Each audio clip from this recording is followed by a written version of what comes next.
검찰 수사에 강력 반발하던 청와대는 오늘 아침까지만 해도 전면전을 하겠다는 의지를 드러냈었습니다. 그런데 야당의 탄핵 추진에 지금은 수위 조절 중입니다. 청와대 취재기자 연결해 보겠습니다. 김미성 기자. 청와대가 오늘 국회 추천 총리를 철회할 수 있다는 뜻을 비췄다가 결국 번복했죠. 네, 그렇습니다. 오늘 청와대에서는 이런 일이 있었습니다. 아침 정론관에서 이 정영국 대변인에게 국회 추천 총리에 대한 청와대 입장을 물었습니다. 그러자 정영국 대변인은 상황이 바뀌었다. 좀 지켜봐야 될 것 같다. 이렇게 밝혔습니다. 이를 두고 청와대가 국회 추천 총리 제안을 거절했다는 해석이 나왔습니다. 그러자 1시간 뒤 정영국 대변인은 입장을 다시 바꾸는 발언을 했습니다. 그동안의 기존 입장에서 청와대는 변함이 없다. 이런 해명을 내놨습니다. 자, 김 기자, 왜 이런 일이 있었던 겁니까?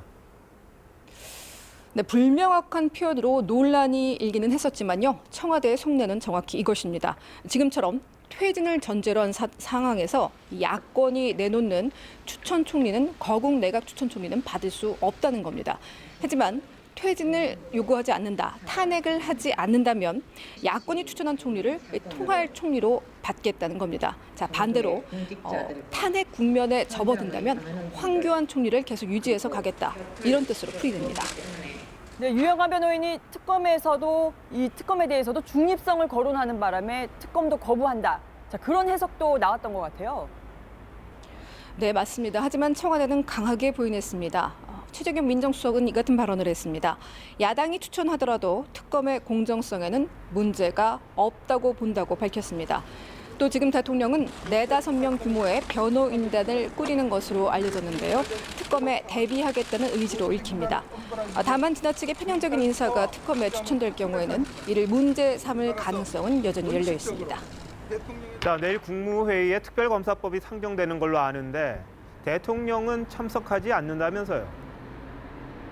네, 그렇습니다. 국정 정상화를 도모했지만 검찰의 중간 수사 결과 발표 이후 악화된 여론을 좀 신경 쓰는 것으로 보입니다. 청와대 고위 관계자는 이렇게 밝혔습니다. 상황이 이렇게 됐는데도 대통령이 달라지는 것이 없다, 내려놓는 것이 없다. 이 같은 발언이 부담이 됐다고 합니다.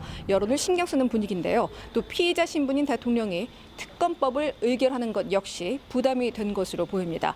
하지만 다음 달 한중일 정상회담은 예정대로 참석할 계획입니다. 지금까지 청와대에서 전해드렸습니다.